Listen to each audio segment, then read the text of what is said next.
Yo, hello, my friend, and welcome to the newest episode of the Pixelists podcast, a podcast where us two nerds just like to talk about all the things we enjoy. We're talking games, movies, shows, you name it. Really, we can do whatever we want. But yeah, today we're talking about a little thing called Critical Role.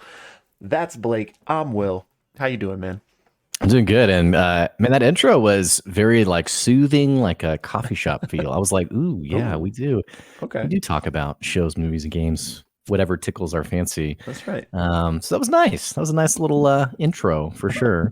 Well, thanks, And man. those of you who are watching, welcome back. And I got a bone to pick with one of you who made quite the call. We make the calls. We are the ones who have the awesome calls, but apparently we don't make all the right calls. Oof. Someone made a comment that was the ultimate call, which we'll have to talk about later in the show. But Yeah. Welcome to the show, and thank you guys for being part of it with us, joining the Pixelist journey. And especially, I was kind of just joking around, especially also thanks for this last video. We got up super late. It was so cool to see how many people were jumping in, giving their thoughts and just insights. Yeah. And, glad to be here again. So here we are. Dude. I just got to reiterate that. We literally record. Was it yesterday, right?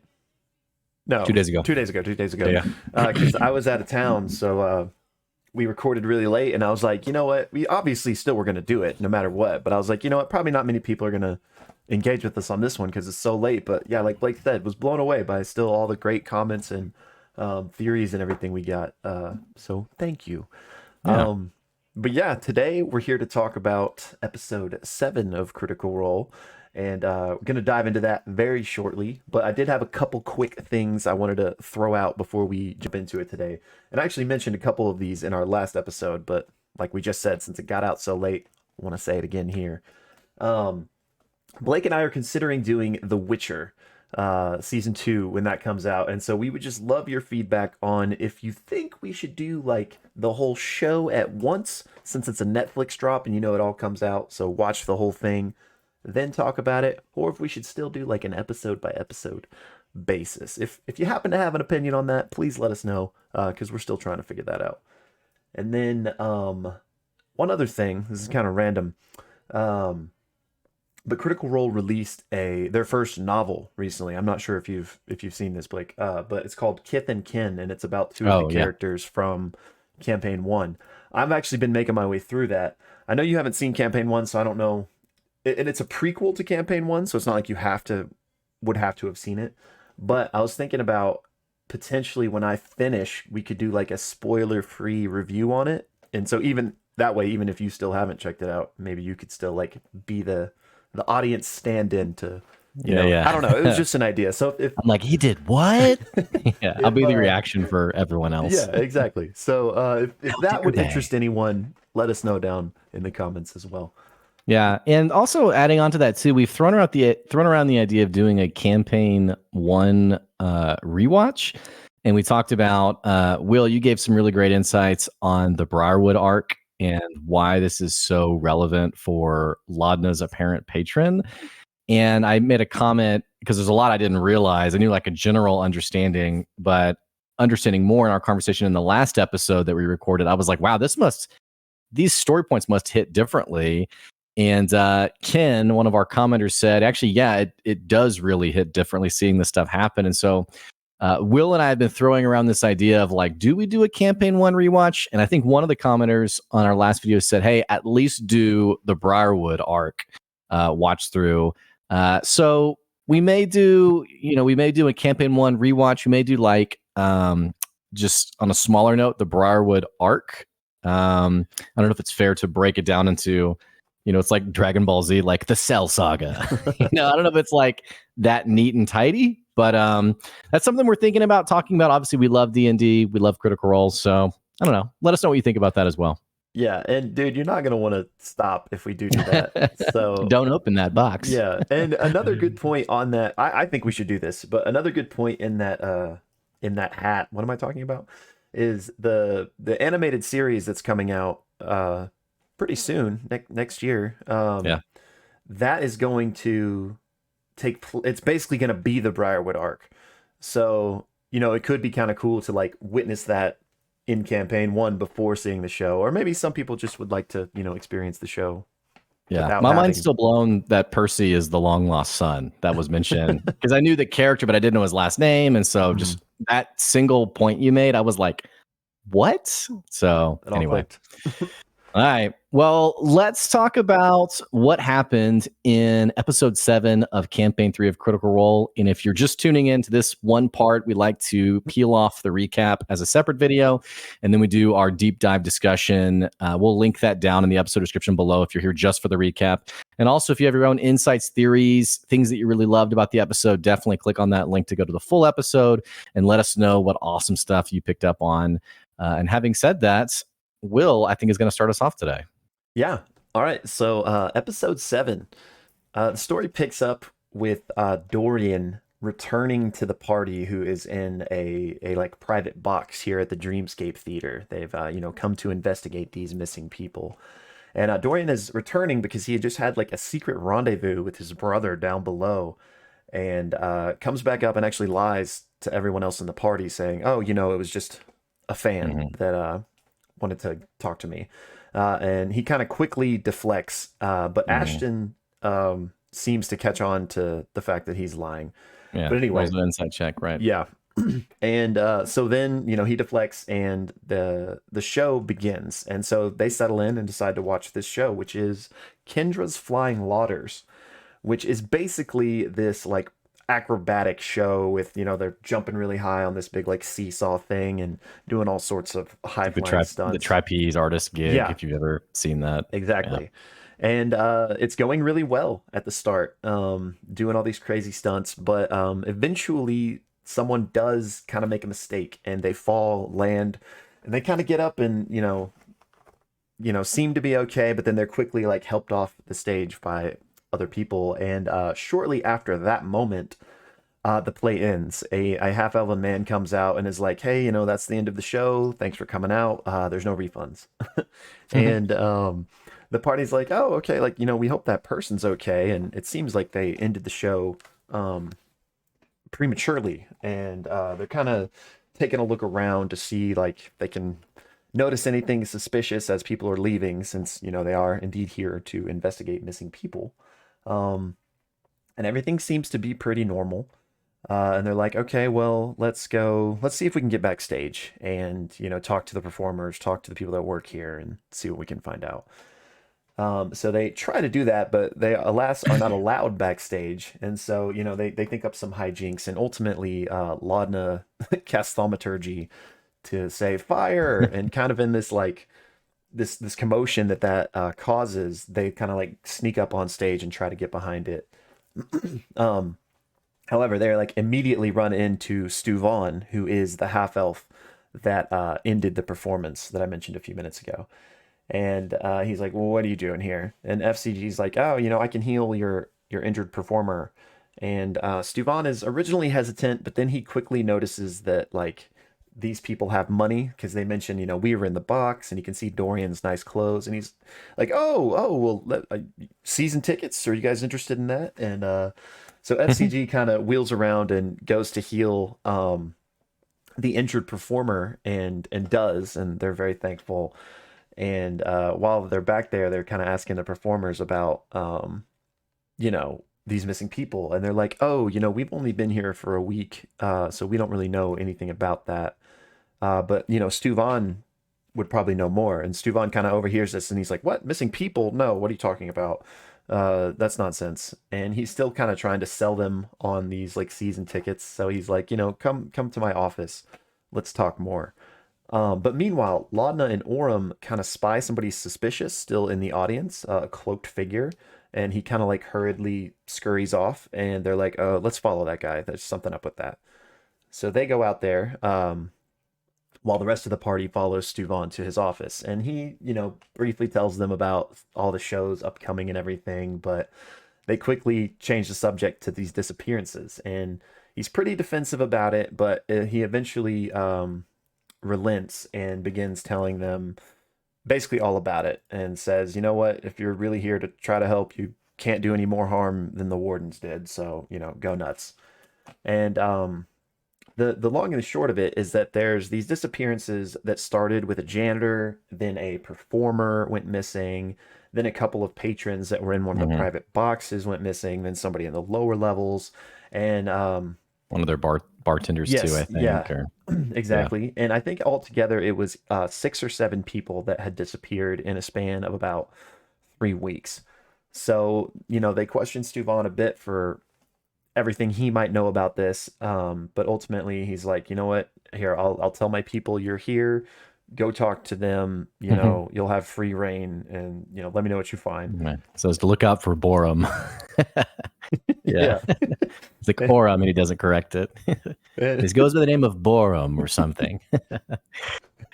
So uh, so wait, yeah, okay, yeah. So he tells them that Ocampo and Tefta are like his two like right hand people for right. that they should probably talk to. So they're like, all right, thanks for the info.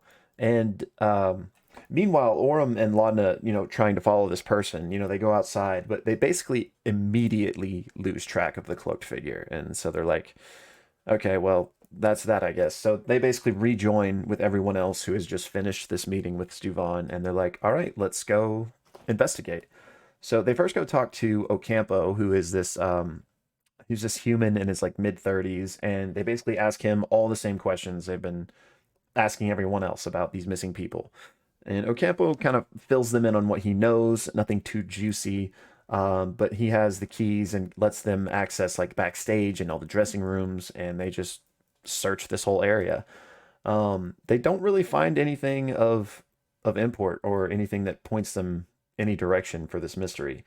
So after they've searched everything they can with him, Ocampo takes them to Tefta, who is this great NPC, like a gnomish woman that is hitting on Orem the whole time. And they basically ask her now all these same questions about the missing people. And they do find out a bit here. They find out that basically everyone that's gone missing was kind of a loner, or even, like these couples that were maybe sneaking off to have an affair. So what they glean from this is basically like, okay, these people maybe were somewhere like private when they disappeared. And so they're like, okay, so where could that be? Like, where are some private areas around here?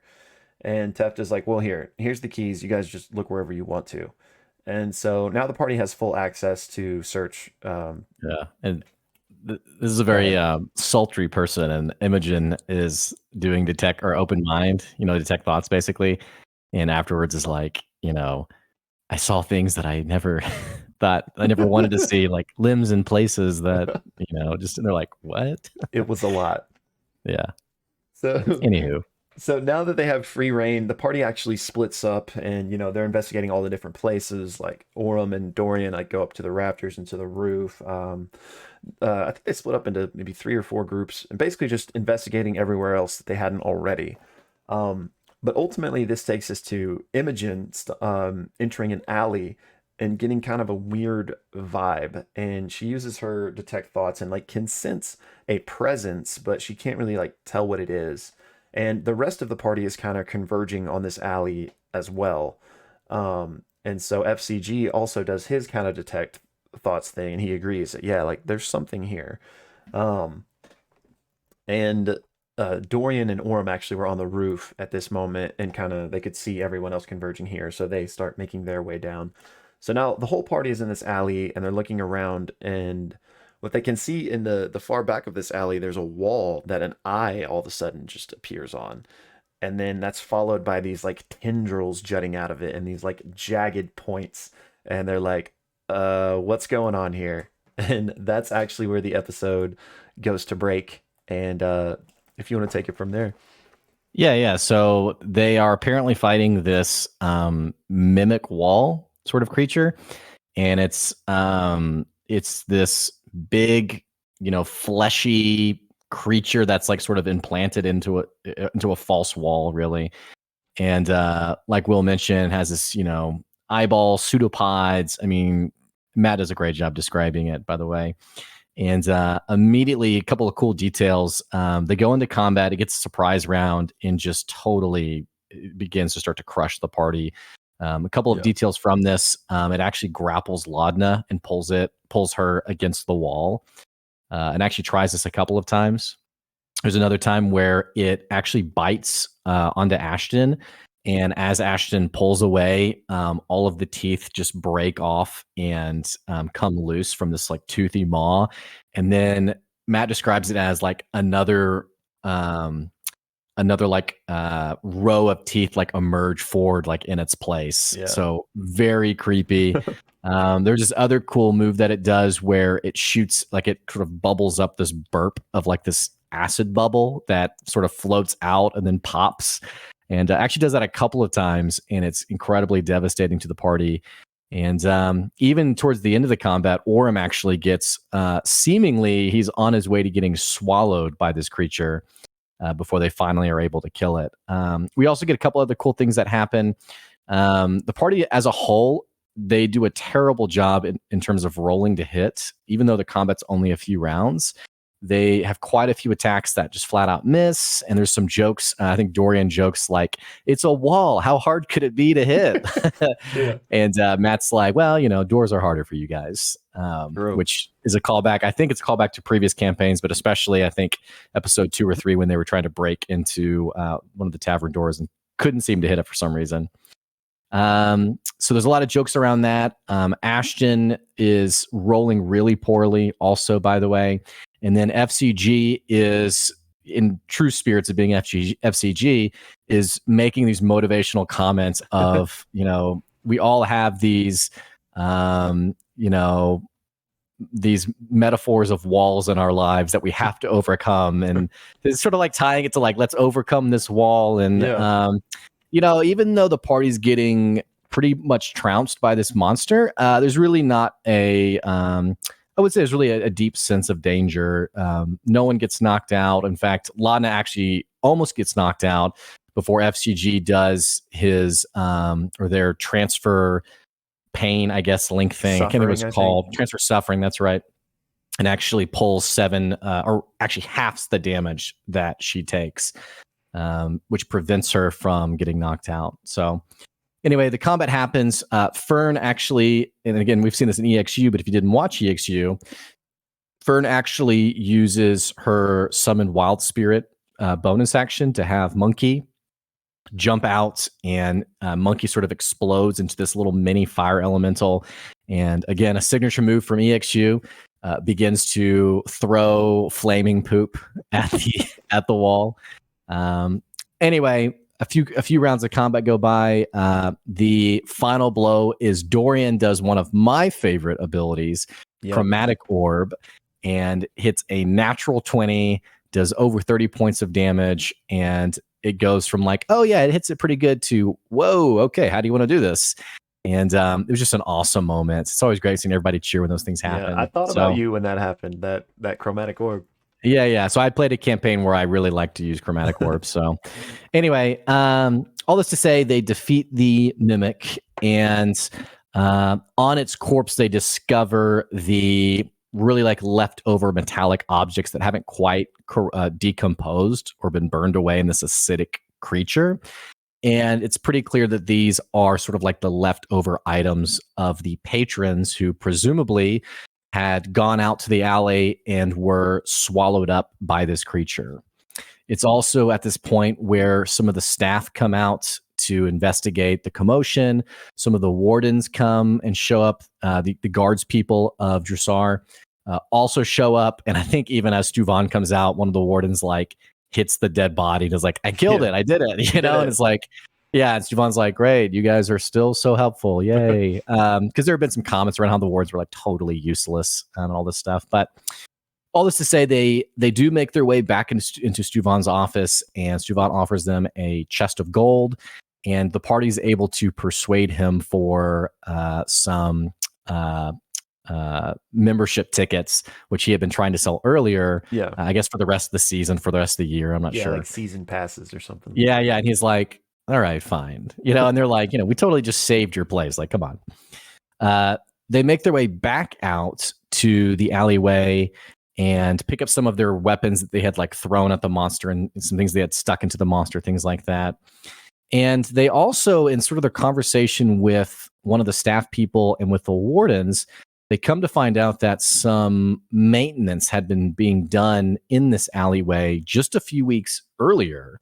And it seems like this fresh improvements to the alleyway coincidentally coincides to the arrival of this mimic and the first patron disappearing. And so they actually ask, okay, who was responsible for actually, putting in this wall? Right. And let me see the name. The Treshy House Masons Guild. Yeah. Were apparently the people who put in these improvements.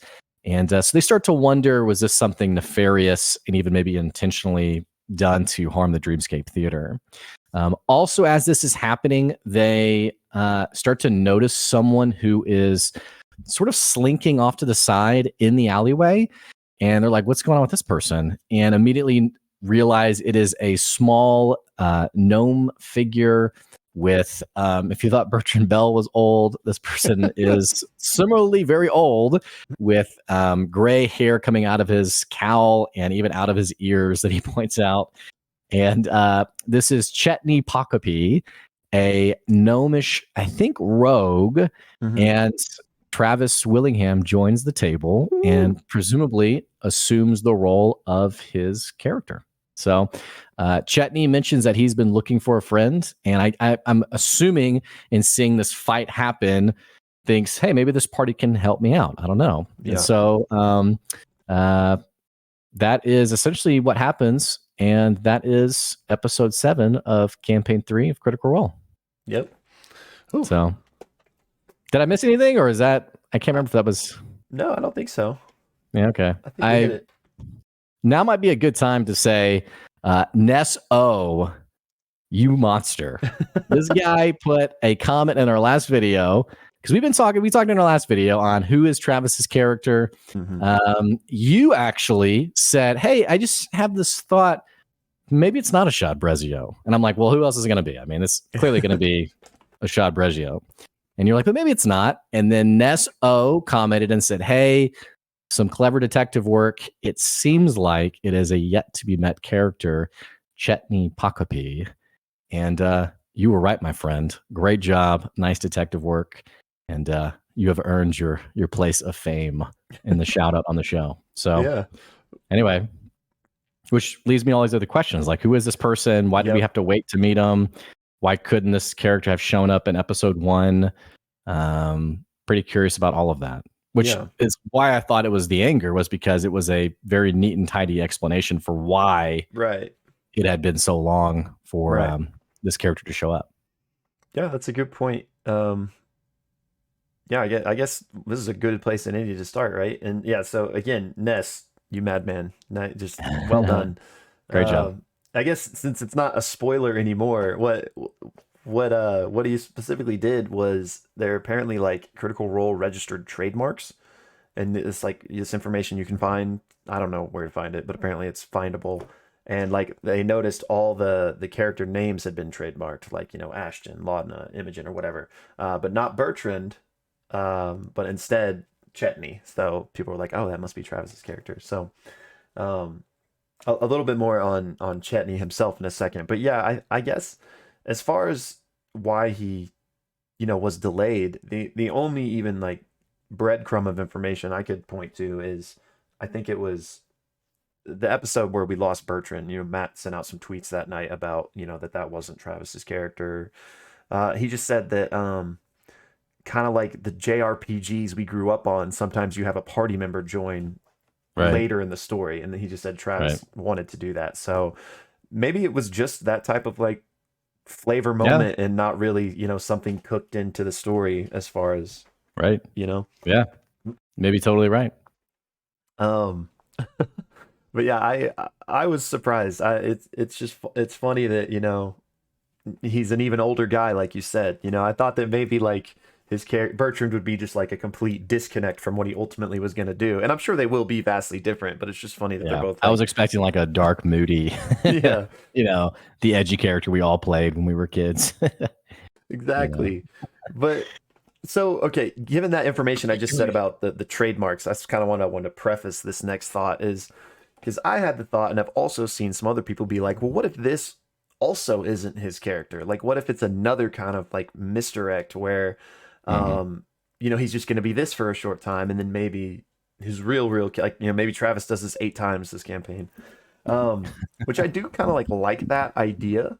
But the fact that the name was trademarked along with all the rest of the casts makes me think that this probably is his permanent And character. I know Matt Mercer had a tweet about. I guess this is an inspiration from a previous character that Travis had done, Chutney Chocolate Cane, I think. Yes.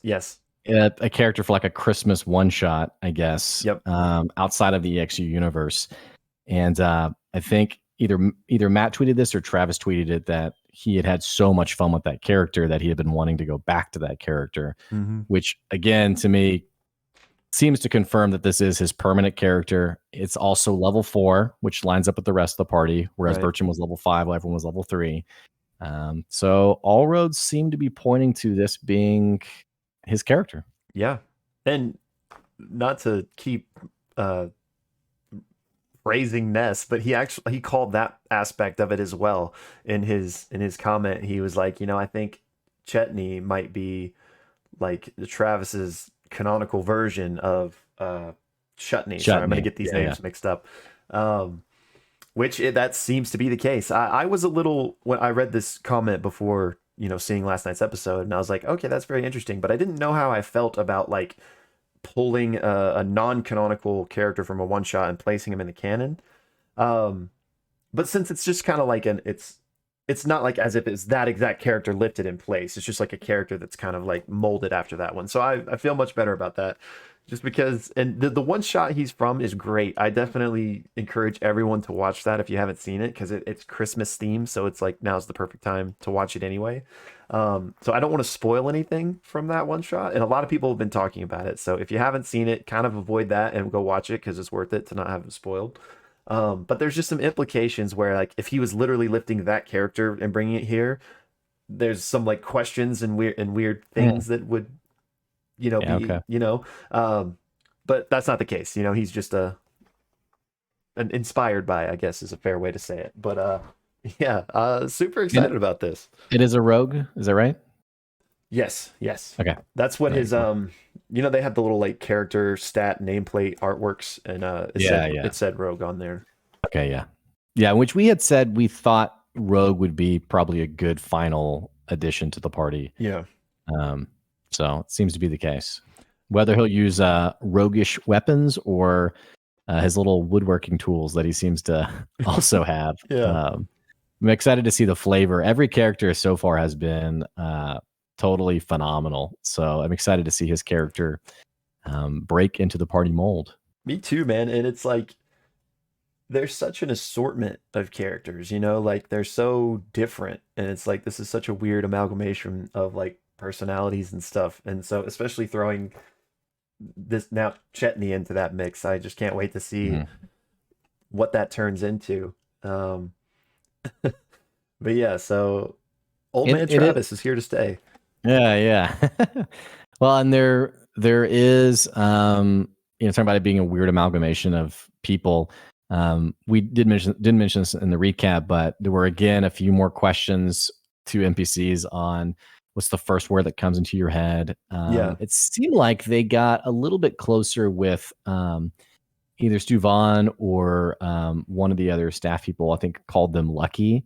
Mm-hmm. And so they were like, the Lucky Bells. And they're like, okay. So it seems like they're getting a little bit closer, but at the same token, I think Laudna was like, okay, this question is really taking us nowhere. Yeah. Because they also got an answer like way out of left field. So. And I like how they're just putting it all on Matt. They just keep asking every NPC, like, what should we be called? Yeah. Well, and maybe now with Chetney in the group, now they are allowed to officially land on something. I don't know. True. Maybe it was a rite of passage to wait till everyone was actually there. Yeah, fair enough. And it is hard to come up with a name. I mean, I haven't been in part of too many campaigns, but it's always like a thing, you know, you gotta like, well, is this cool enough? Do we like this? Mhm. I don't even think the campaign where I DM, you didn't even came up with the name, did you? Yeah, we were the Mighty Shields. Oh yeah. Yeah, I yeah. forgot.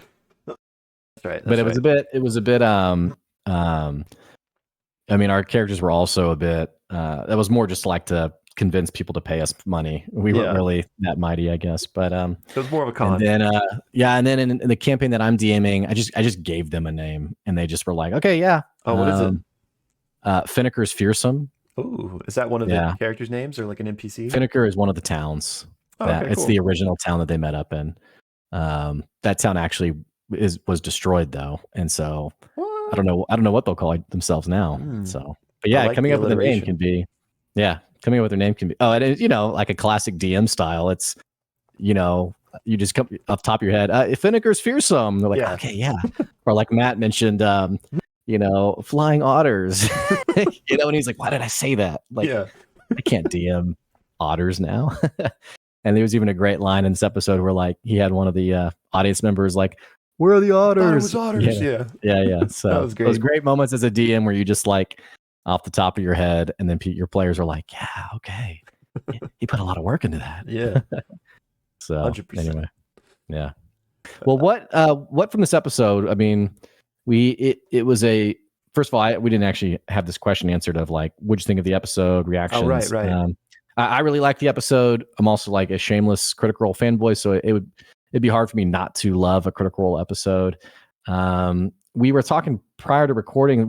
Didn't feel like there was a lot that happened, but still a great episode.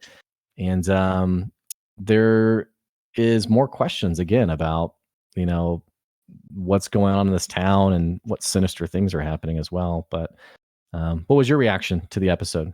Yeah, I liked it. It was kind of a bottle episode, you know, like Yeah, where right. like there was a whole basically story that was told encapsulated in here, and you know they basically never left one location.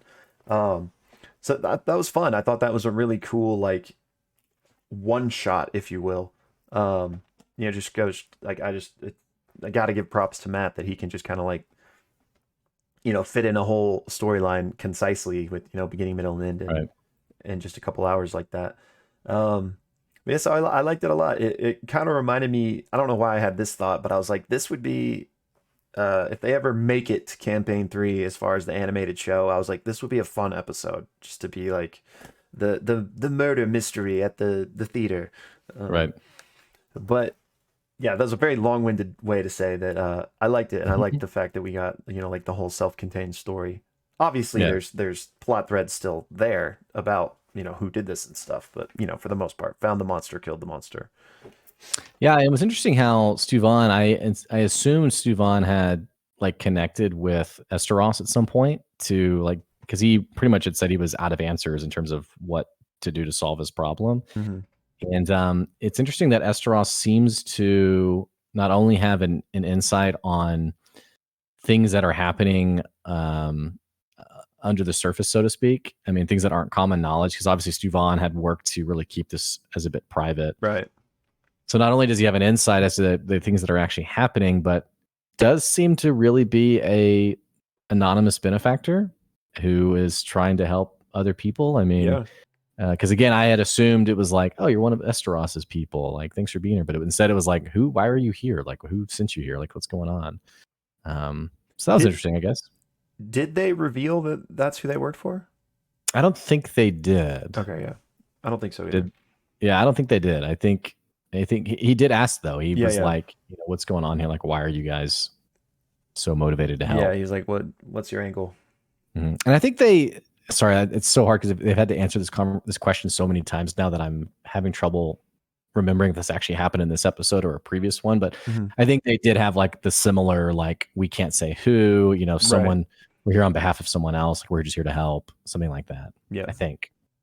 But Yeah, and it is interesting that like you know last episode we talked about how Yash told them you know there's a lot of rumors about Eshteross, and we were kind of like you know do we think you know he may have killed Mistress Prudage or you know, and I do think that like everything we've seen so far seems to point to the fact that he's on the up and up. Like he really is Yeah. trying to help. But uh, uh,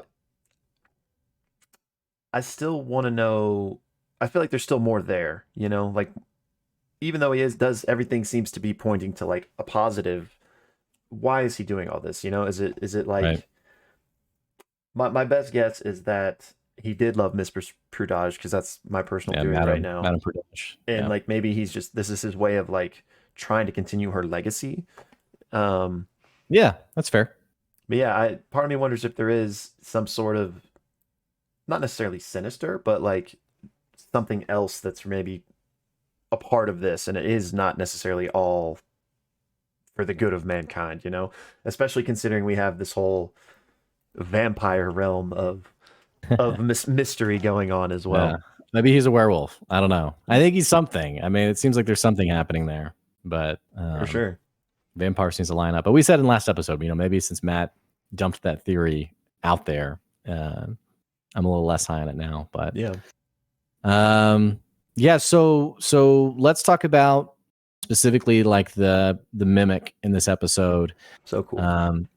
It seems like there is a tie-in with the Treshy Masons Guild. It seems like this creature was nefariously placed here, whether it's to create like general anarchy in Drusar, or if it was something targeted specifically to the Dreamscape Theater, Stuvan, or maybe a particular patron who got swallowed and the rest were just, we're not going to take the mimic out now. Yeah. It could be anything really. But we've had a few interesting things now that I'm curious if they're connected or if it's just random story arcs that are all simultaneously happening. Because we've had the, Duggar and the holes, right? The tunnels. We have the attack on the Loomis twins. We have the furniture, which was the first combat from episode 1. Right. The animated furniture that they had to fight. And now we have this mimic that seems to have been either the wall has been placed and the mimic came along, or it's not really quite clear what happened there. What's your take, first of all, on the mimic? But then I would love to hear also like your thoughts on like the grand narrative that's happening. Yeah.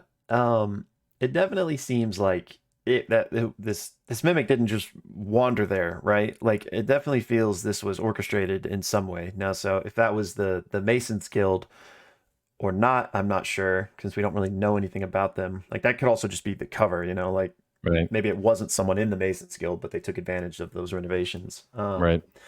But one odd thing about the mimic, at least I think I kind of was not exactly clear on what was being described, but when it was dead, they talked about like pulling an orb out of it and had a bunch of orbs There was a embedded in number it of them, or on something. it. Yeah, that's exactly right. So I don't if anyone that's watching this knows what that might be, like if that is something, it's probably just something Matt made up, but I just didn't know what to make of that because I don't think that's like a natural thing for mimics. So to me, that was like, is this some way this was being controlled, or That's the like, implication I got. yeah, or even if not controlled, maybe like making it trapped in this area so that it couldn't like. I don't really know how mimics work. I think they can move though if they want. Like, it could have left that alley. I feel like if it wanted to. So maybe the orbs kept it there or something. But yeah, in any case, I definitely think it was orchestrated. I don't think it necessarily like all these things have to be tied together. I think Sure. that that like that would be cool, but in a living, breathing world, lots of things aren't connected. There's just stuff Sure. happening. I do think it probably is at least tangentially connected to stuff we're figuring out here, though. Like perhaps it was the Ivory Syndicate, maybe for whatever reason, Right. It has this stonemason guild in their pocket, and they're like using them to make renovations throughout the city. I don't think it's connected to like the Duggar tunnels because that seems like Shade Creeper adjacent. But Well, and we know also the Ivory Syndicate. It's been mentioned before that they are working either hand in hand or even like synonymous with the Shande Quorum, Right. and that some of them might actually be part of the syndicate. And Yash and the Hubat Corsairs had mentioned previously that, one of their objectives was to reveal the identities of these individuals, to sort of get it out there. Right.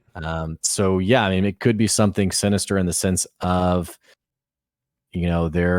they are blatantly evil, and Eshteross and also the Corsairs have described them as being so much as that, but also, having methods that are fairly brutal. Yeah. So I mean, here's a pretty nasty creature that's eating people, so that seems to line up. I don't know. Right.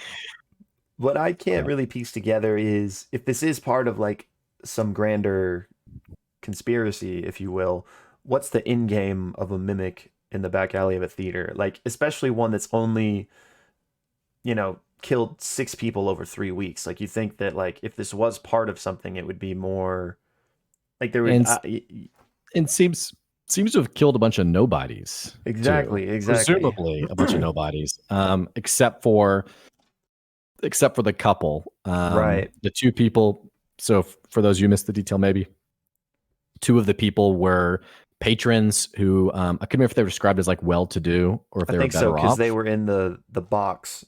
That's right. So they were wealthy, That's I right. guess. They were in the box that the party was actually in terms of like similar seating. And they were, unlike every other person who had sort of like on their own made their way out to the alley for whatever reason, this couple had snuck off into the alley to have an affair, basically. Mm-hmm. And so, I mean, that's the only direct tie-in I can see, is because you make a great point. Like, what's the reason you do this? Mm-hmm. But similarly, it goes back to the furniture. I mean, what's the reason for that? I mean, it's, True. is it just to cause mayhem? Is it just to cause chaos? Or is there something more strategic about this where, like I said earlier, one of the patrons in particular was the target. And then it's like, well, do we go get the mimic? Now let's just leave it there. And so maybe that well-off couple, one of the two of them, was somehow involved in, the politics of Dressar. I'm not really sure, but Yeah, honestly, that's my best guess too, would be that wealthy couple because one, they have money, right? And two, they're having an affair. So that means that there are slighted significant others that may sure. want revenge. And so maybe I don't think if this was some setup, that's like an expensive setup to get like a mimic placed here. Like they're not doing that to kill the random lower class patron that happened to go back in the alley. It might be like an intricate like revenge murder, like you cheated on me, like I'm gonna set up this elaborate thing to get you both killed now. That's my best guess, is this was like a broken hearted revenge murder plot. Yeah, I mean, I could see that. Two. I could see that. The other thought I have is Matt had mentioned through an NPC in a previous episode how the Mahan houses, the nobles, like we see in many stories, are heavily involved in the politics of the town that they're in. And so that's my other thought, is maybe one of these two people involved in this tryst was part of some kind of political some decision that they were making, like some influence that they were trying to push or promote, like a decision they were trying to see happen, and someone else was like, we don't like that. And so and maybe flat out killing an important political figure would be a bit too out there, and so they needed something that wouldn't have any kind of evidence. Yeah. A lot of people, they just disappeared. But then on the same token, I guess that doesn't really line up with the fact that there hasn't been talk about an important political figure who's disappeared. It's just been, patrons, they haven't come back. So I think that's the challenge of the theory that I have. But anyway, yeah, I mean, and we may not ever see what, was the end game. It could be that it was just chaos for chaos. I don't know. But we do have the name of the Treshies Masons Guild. And we also have Chetney, who's joined us as well. Yeah. And they did steal one of those orbs. So perhaps if and when they figure out more about what that is that could shed some light on this. Um, but yeah, I do like what you were saying about potentially being like a political assassination in a way. Because we also have the Loomis twins who have been targeted. So maybe there's, although like I guess why not just kill this person the same way the Loomis twins were killed? But I don't know. Right. Maybe it could all be obfuscation, or how do you say that word? Right. Obf. Yeah, sure. Okay. We um, like big words. but yeah. Um, and why I don't think this is an important detail. I just think it was how to bring the group together. But it's interesting that Chetney was there. Yeah, that's my other thought is what's this dude doing in the alleyway? Which I don't know. Maybe he's a rogue. I mean, maybe he slinks into the shadows and it was like, I love alleys. I don't know. I Yeah. mean, it seems like it was there wasn't anything malicious about it in the sense of like the party's more of just like, what's that dude doing? Right. Rather than someone it wasn't like the person, I guess, in the theater that they saw the cloaked figure who they tried to follow. It wasn't the same Right. implication. And so, Right. yeah, there is like this question of like, why is like, what's this person doing for sure? Yeah. They're a Which, rogue. Maybe they're just chilling in the shadows. yeah. Speaking of the person in the theater, I know one of them threw out the idea of maybe that was the Hubot Corsairs following us. Mm-hmm. Because Yash had mentioned like, oh, you guys are so easy to follow. Of course we've been following you. Yeah. And so one of them theorized maybe that was the Hubot Corsairs, but any ideas on your end if it was someone else, something else? Yeah, I was gonna ask you about this. All right, two things real quick. On the Hubot Corsairs thing, the party themselves mentioned that. So I don't know if it was like the cloak was familiar or anything in that regard, but didn't Yash say we're gonna stop following you? Like, because he trusts them now? Which Yeah, he I could be seem. lying. No, I think you're right. I seem to remember some kind of comment along those lines. Yeah, Yeah, I think last episode after they had been following them and the whole Duggar thing and the Eshteross connection, he was like, you guys have everything you've told us has been true. So like, you're like Imogen, your father's gonna be fine. We're not gonna do anything to him unless you do something to us. And we right. trust you guys. So you know what? We're not gonna follow you anymore. I feel like something like that was said. Clearly could just be a lie. But that makes me think that maybe it's not a Corsair. And then the other thing was, and this confused me during that moment where they were talking about this, Dorian mentioned that he saw somebody earlier, like in the wings. And I don't know if he was saying like this is that same person or that also was a cloaked person. And I couldn't figure out if he was talking about his brother or if that was just completely different.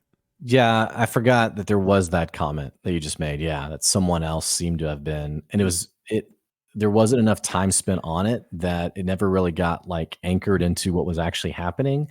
So it is vague on if that was his brother, if that was, a different individual, and even if this is the same person that they then saw later. But someone seems to be following them, I guess.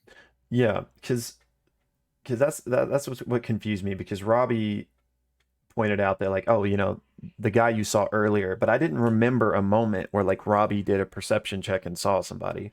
Clearly that maybe happened and I just missed it or forgot it. But Right. so that led me to believe that maybe he was talking about his brother because his brother did have a cloak on. Right. And that would at least make sense for why somebody, when everyone is exiting and there even was like a fire yelled out, why someone Mhm. would still be sitting there because perhaps he's waiting to see like Right. where Dorian goes because they said they were gonna talk Right. later. Right. So I mean, I really don't feel strongly about that theory, but that's really the only one I have. Mhm. If it's something we're supposed to know about, otherwise, it could just be a completely random cloaked figure we know nothing about yet. Yeah, true. Could be the Immortal Syndicate who's, True. is He privy did. to what's going on with these people. He was slippery though. He Yeah. got away from him immediately, and I And I think, think Orem rolled like a 19 or yeah, something. yeah, And Matt was like, yeah, I can't remember if Matt said he rolled really good or they rolled really good. mm, Which would be an interesting slip if he said he. But yeah, they rolled really good. And so yeah, very interesting, that scene. yeah. So I don't. So, We'll see, I guess, mhm. because really, And not to move away from this, if you still had something on the, you good? Nope. Because I was going to say that with the end of this episode, we obviously have, the orb from the mimic. That doesn't really feel like a pressing plot line or anything. Like, I wouldn't be surprised if that's just got forgotten. Um, but they've solved this missing persons case. What are they even going to do now? They don't really have any immediate like line of action other than, I guess, going to get a drink with Chetney and seeing what his story is. Yeah, I mean, it's like Eshteross is kind of the quest giver, and so it Yeah. kind of feels like when they run out of options, it's like, let's go back to Eshteross. I was actually surprised how quickly this got solved, because it seemed like this was the next route being laid out for them that was sort of designed to burn some time while Ashad Breggio healed. Yeah. It's only been a day, Yeah. and it's been an episode pretty much. So yeah, I'm like, yeah, do they just go back to Eshteross? All right, what's next? And he has another, there was a break-in at the, I mean, like, I don't know. I think it's interesting because there's so far the campaign has not really slowed down. I mean, there's been some real momentum with each episode. It does feel like this is an opportunity for there to be a bit of a lull. So I'm curious to see how they keep the momentum going. Obviously, when campaigns go 150 plus episodes, upwards almost 200 episodes, there's going to be like those gaps of time where it's like, so what are we doing? I have the similar thought as you though, of like, so what now? What do we do now? Let's go have a drink with Chetney, and then what? So they're back at the Spire by Fire, right? They're getting their punch their card. favorite spot. Yeah. So I mean, it is interesting though. They still we haven't seen them go to the Smolder Spire yet.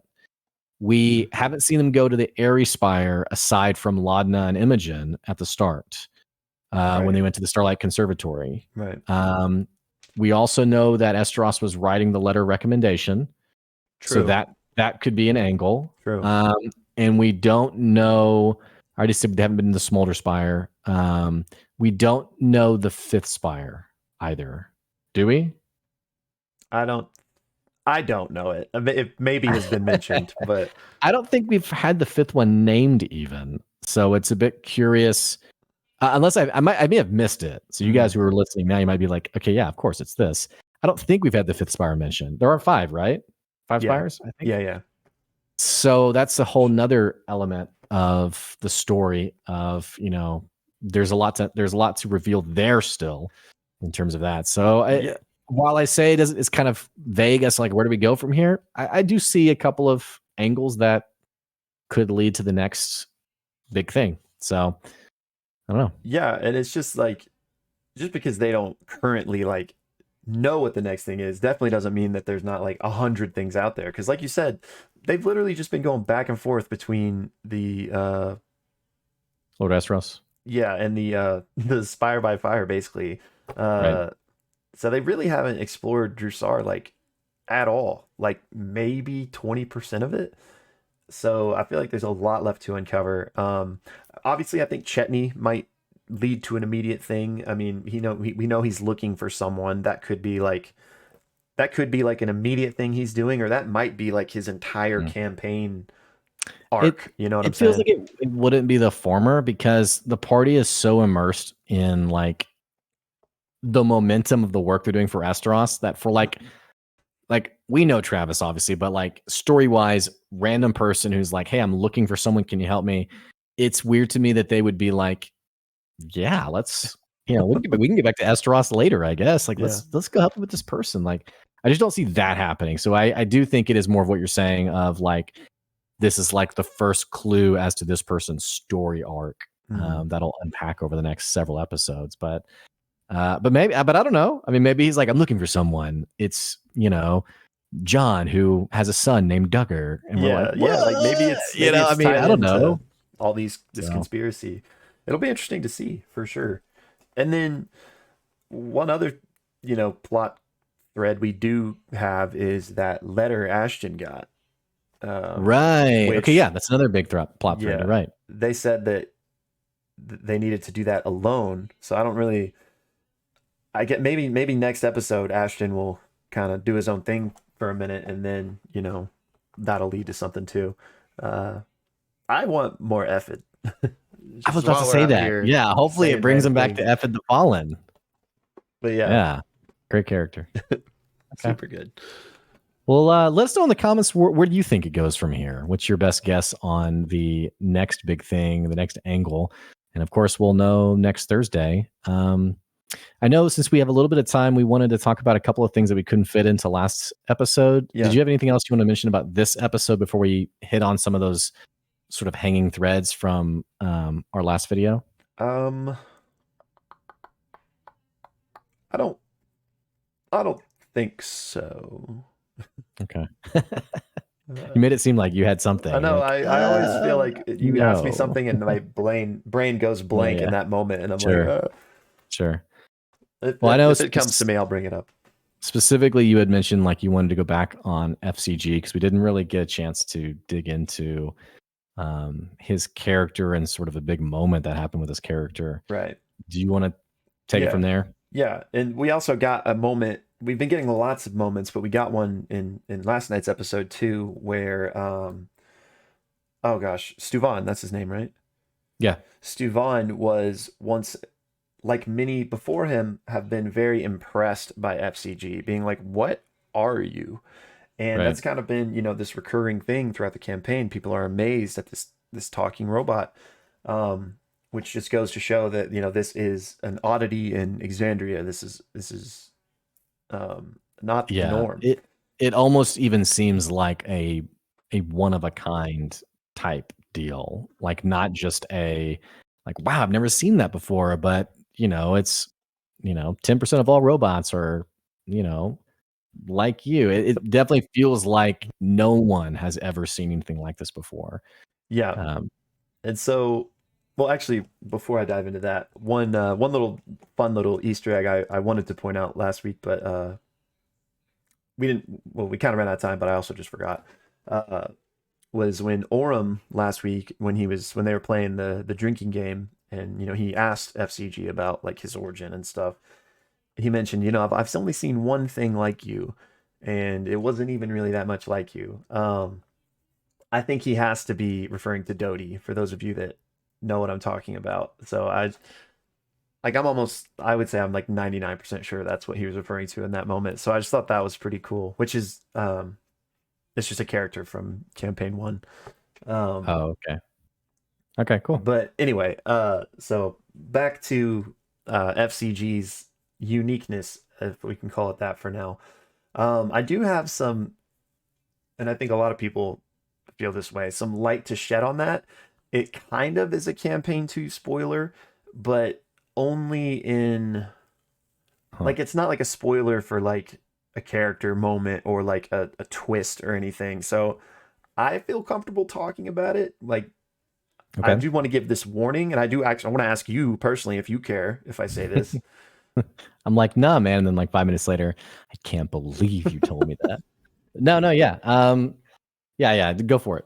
All right. And again, I'm not gonna like give you the whole Reddit of everything that happened, but just the bullet point here that's relevant is that there was a moment in campaign 2 where there basically was this robot, this automaton, that is similar to FCG in that they speak, have an intelligence.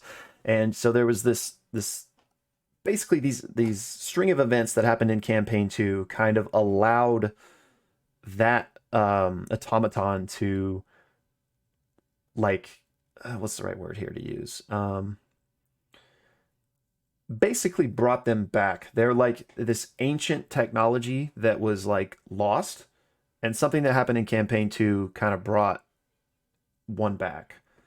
So to me, FCG is like the snowball effect of that happening. So maybe he himself is also ancient, and Dancer found him and repaired him, or maybe Dancer just found parts of these old ones and built a new one. I think kind of what falls into this is the fact that he said, I've been with Dancer with 2 years, so I'm 2 years old. But like, maybe that's just when he was reactivated, or whatever. Yeah, it does seem like there's a purposeful like either memory wipe or inability to access Yeah. And so before that like his maybe, birth. yeah, maybe the fact that he got stuck on those memories was that he only has access to the 2 years he's been with Dancer. Maybe like he can't quite, like maybe he has tons of memories, but those are just kept from him or need to be Hmm. healed or repaired in some way. Um, but anyway, the long and the short of this was just that um, I think this is like technology that at least the current denizens of Exandria wouldn't know about because it's so like ancient and was forgotten. But Yeah, it might be interesting. slowly trickling back in now due to some stuff Mhm. that happened in campaign 2. I can't remember if we said this. We talked a little bit about his character in our very first episode, and we had talked about a couple of different like potential story arcs for him. And one of the ones I had mentioned was, I can't think of the movie with Haley Joel Osment, but where he's an AI person and basically wants to become real Oh or yeah, something. I And forgot about that movie. and I think I had said, like, maybe that's going to be his story arc, is like, wanting to become human or something. I don't know, Yeah. but the thing that was interesting about that, the him freezing, so to speak, as he tried to remember life before Dancer. My theory is that, because here's the deal, he makes some comments about, you guys.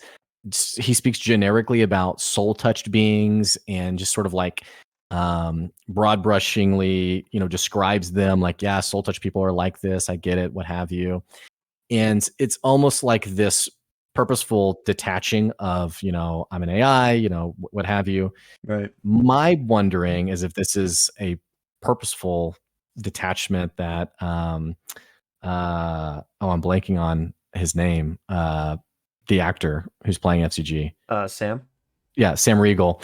If Sam is purposely creating that distance because maybe he was a human and his consciousness has been implanted by Dancer Ooh. into F.C.G. It's kind of like a StarCraft Phoenix type situation, Yeah. like person mortally wounded. And, because here's the things that I think about with this. The uniqueness of him, the fact that no one's ever met him before, seen something like this before. Hmm. And then the ways that he's a bit disingenuous with himself in the sense of, he talks about when Bertrand Bell dies that he expects the soul touched people to be sad and maybe even be in shock, and even like leads into that, like, I'm sure you guys are having a tough time with this, but then he himself even later says, like, yeah, I'm sad, like Yeah. I'm having emotions about this. uh which it's a bit of an interesting contrast there. It's like, Right. that's interesting that you seem, for the descriptions you have about soul touched beings, you seem to have some pretty notable similarities there. Right. So that's what I'm shipping right now. That's my theory, is some kind of mortally wounded person whose consciousness has been implanted by Dancer into FCG. I don't know. I don't Yeah. know. And it also leads into, like, we know Dancer like named their creations after things they loved, Yeah. but there's also been sort of this subtle question of, like, is fresh cut grass really his name, Right. or is it something else? So I don't know. That's what I'm throwing out there. That's kind of that's where I'm at right now with this character. Yeah, I like that. And maybe so if that is the case, are you under the impression that he knows that about himself and is just kind of like lying, or you think that's been like that he doesn't know that that is what he I is? I think he doesn't know, or it's been like so unconsciously buried that is why there is like the does not compute. And I think that FCG is just not even self aware enough to recognize some of these. Because Fern even says it too, like, maybe you have a soul, like you seem to Yeah. be a lot like us. These things, like, if you do ship this theory, those comments which seemed offhand now seem a bit on the nose of, like, oh yeah, which Fern would have no idea. Ashley Johnson has no idea, right? But I don't know. That's kind of what I'm wondering. And if, like we always say, maybe I'm hopelessly Mephistoing, but I don't know. That's kind of where my mind is with this character now, Yeah. and why he had the sort of like bugging out that we saw in the previous episode. Yeah, I mean, in any case, he has some, for lack of a better term here, memory issues. So I think the interesting question is that intentional? Like, did someone cause him, like, hid Right. this stuff from him, or is it because he is damaged, or Right. whatever else? Right. So Yeah. I think it's maybe it'd be worth it for us to do like an episode on this of just like creating a D&D character, because the more I think about every character in even one of our commenters said something like, I know I keep harping on Ashton, which by the way, we don't dislike. I yeah, love keep seeing doing it. comments like that. I love people being like, hey, I really love this character. I mean, that's part of the fun of D&D is we all get together and be like, dude, I love that character. Hmm. Um, it is so remarkable to me how likable every character is in this party. Yeah. And like these people are experts. You know, they've done this for several years now. But like every time one of them speaks, I'm like, man, I love that character. Oh, that was so well said. That's so funny. That's so great. And so it's got me thinking, you know, you and I are about to jump in as players into a new campaign Hmm. or a new module. And so naturally I'm thinking like, how do I make a great character? Yeah. I don't know if it's worth it for us to deep dive at some point on what are the common factors in these characters that make them so likable Yeah. and frankly play together so well. Because I think many of us who've played D&D, it's always tough when you have that one person who doesn't play well with everyone else and how it can really damage the momentum. Yeah. I don't know. That's a big word vomit. Immediate thoughts, reactions? No, yeah, I like that, and I think that would be fun. And yeah, you definitely have to have the right table for. I mean, I'm sure anyone that's watching this video right now probably plays D&D, or at least enjoys watching it. Clearly, so most of you probably know, or maybe you don't. But I guess what I'm trying to get at here is that if you haven't had a good experience with D&D, I just encourage you to like try again, because it's all about the table. Like, you got to have the right type of DM, and you got to have the right type of players that are all like there for the same thing. But when you have that, it's amazing. It really is. Yeah. It's definitely one of my absolute favorite things to do. I play every other week. One of my all-time favorite things to do. And I mean, you're right. When you have that right table, it's can be really special and really fun. Um, and when you have the wrong table, it can definitely give a bad taste in your mouth. So like Will said, if you did have a bad experience, I'd say give it another shot. For So sure. yeah. I'm excited for the one we're about to do. I know, me too. Starting on Monday. So we'll have to, I don't know how to keep you guys involved on that. You're going to stream it. So I mean, maybe you could even upload it on the channel. I don't know if people would want to see that. Maybe they Yeah. wouldn't. It beats me. So We'll see. you guys Maybe. suck at Yeah. D&D. Take it This is down. terrible. Yeah. So anyway, that's all I got. Do you have anything else you want to share? I think that was pretty much. Oh, that pretty much is it. But as far as like meta for going up from the table, one thing I wanted to talk about was the new intro last night. Oh, right. Um, We got to mention that. Yeah. yeah, it was so good. So Uh, good. So sad that Robbie Damon seemed to have a just a single shot in it, which to me communicates temporary character. okay, that's what I was gonna say. Is that on one hand he was in it, which I do think with the in campaign one they had at least two, maybe three different intros throughout the course of the entire campaign. Campaign two, they had two. So I think it's safe to say that we probably will get another intro at some point, maybe an animated one, once things are a bit more fleshed out, Right. which would be awesome. But anyway, so even though another intro is probably coming at some point, I do think it's a pretty big thing that they put him in this one. Like if he wasn't in it, then I would be like, oh, he's definitely a guest. Well, But and I think it probably would have been, this is just me. I think it would have been pretty hugely disrespectful to to not not give put him him in it, any kind of FaceTime anything in the intro. I mean, maybe not. I mean, he they don't owe him anything in the sense of right? like a permanent seat. But I don't want to speak for anyone else. I mean, he's a favorite of mine. I mean, they're all favorites of mine. I love them all.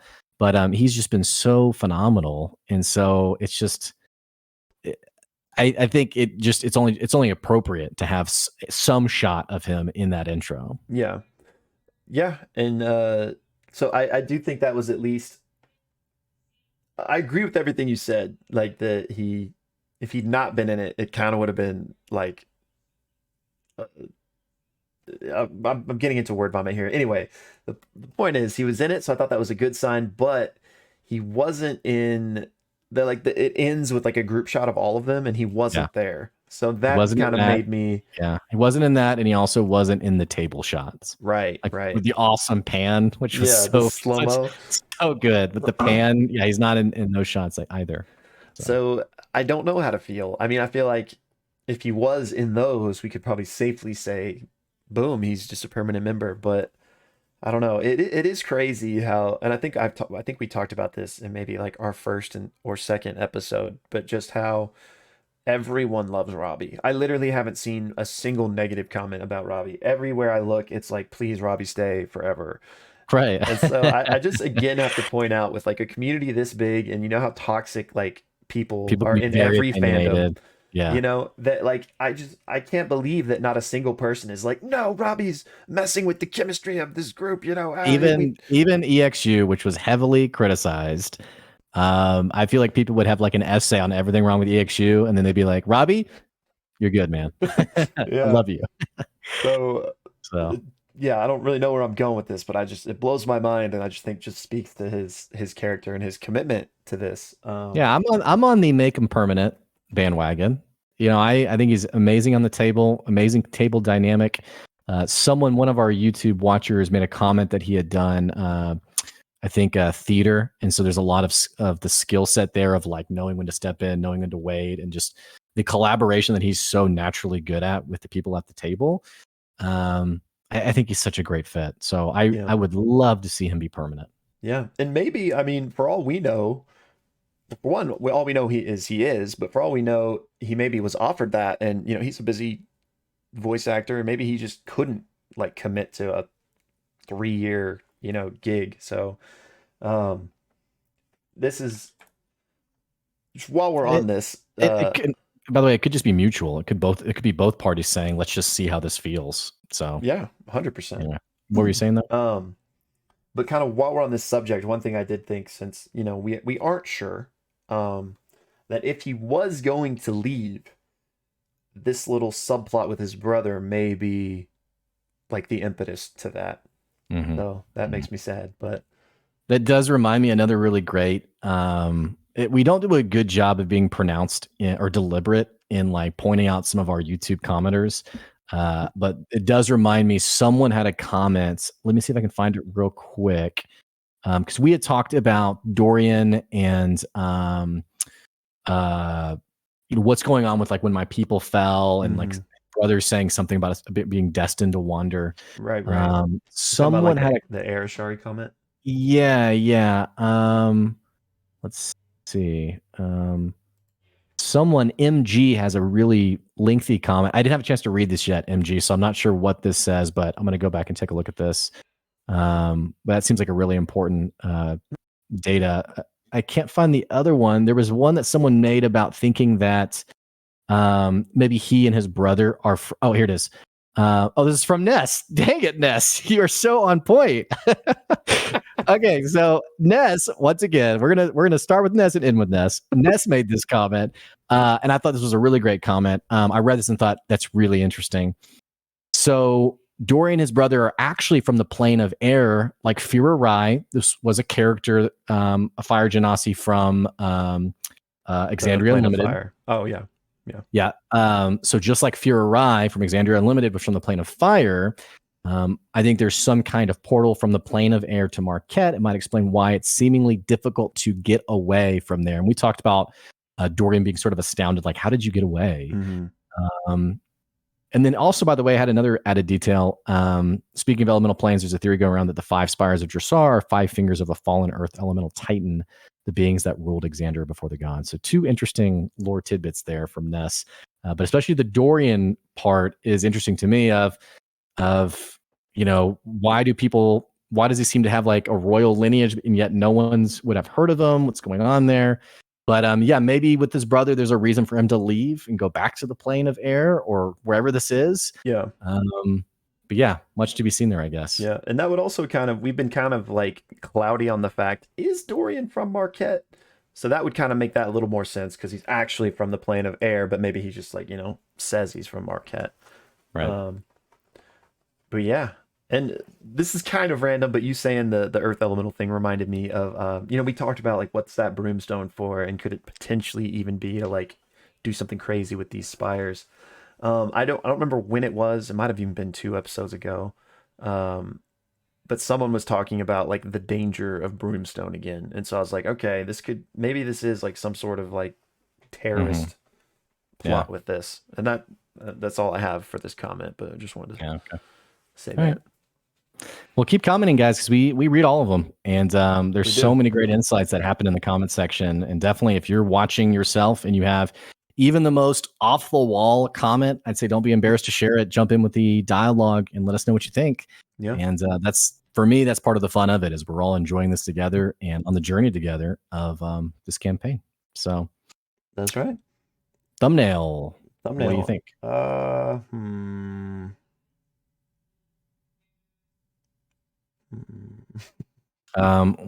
of us could be the toothy maw mimic, and the other person could be like the, grossed out, or like, oh, like what? Or, I don't know. Okay. Well, I could do like this, action or something, and you could. All right. Sure. You seem less than thrilled on that idea. No, I'm about it. I'm about it. I always want to have an idea, and then when time comes, it's just like I got nothing. Yeah. Sure. Okay. All right. Well, I'll be our mimic. So. Okay.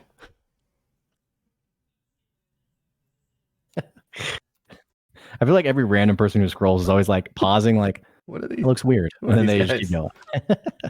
We're not stupid. We're doctors. Well, other than that, you guys definitely, like I said, comment below. Let us know what you thought. Don't forget, we are on Twitter. If the episode's never up on a Friday for some reason, usually like we're out of town or something's happened, you can always find updates on our Twitter at the Pixelists. Yep. Also, don't forget that we are on Spotify. The podcast is going to be on iTunes as well, or Apple Podcasts. We're just waiting for an authentication thing to go through. But otherwise, you can also follow us, listen to us there if you can't get on YouTube. But that's all we got. Thanks for listening. Yeah. All right. See y'all next week. See ya. Bye.